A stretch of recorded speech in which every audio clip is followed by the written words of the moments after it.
As we saw, the by-election was triggered by the fact that the compensation scheme that was proposed for Roseburn yet again wasn't delivered, and it was something I stood on in May, something I was very passionate about, and going around the doors is something that I think people are rightly furious about. So I want to see that get over the line.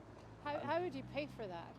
So there is, as I say, there's already been an allocation that was proposed in Councillor Scott Douglas's motion that was put last year. I want to see that revived, and I think it's Where right. does it come from, though? Where does the money come from? Yeah, so as I say, it comes out of the COVID support scheme. There was central government support that came to the council. A lot of it wasn't allocated. There's always going to be different arguments in different places.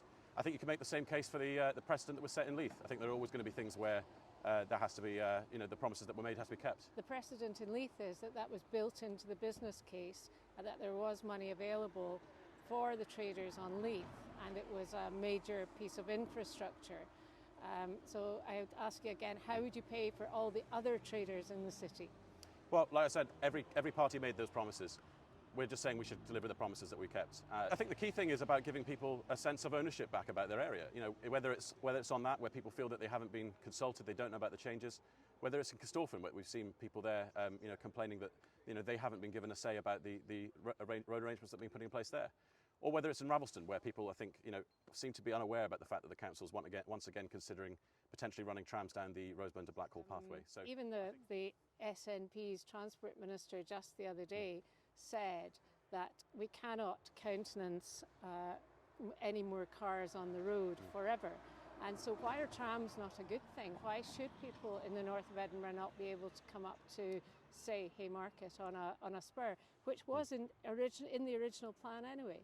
Well, I say that there's two options that are currently being considered, and I think both of those are live. What I'm saying is that absolutely that green pathway that goes between Roseburn and Blackhall needs to be protected. So you talk about having good routes that people can use. It's essential that we have that pathway. I think in COVID particularly, it was an amazing thing to have. I used it a lot, and having that green, quiet space damaged by having trams running down it, there's changes to the bridges, and the loss of tree line. I just think that would be a real shame.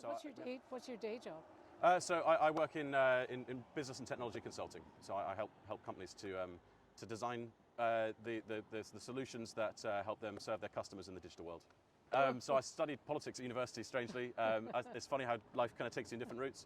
But I think actually it's about communication, isn't it? So a core part of my job is sitting down with people, understanding what they need and helping to deliver that. And whether that's in a business or whether that's in council, I think it's the same sets of skills. So when I've talked to people about those changes that I think people haven't been consulted on, the thing that they always say is, why are we not doing the basics in fixing potholes? I think particularly around here, there's been lots of issues with flooding, drains being overflowing, rubbish in the streets, fly tipping not being collected. And I think actually if we can get back to basics, if we focus on delivering those essential services that people think about when they're paying their council tax, that's what it's about. That's what people want to see. That's what people are telling me. That's what I want to do.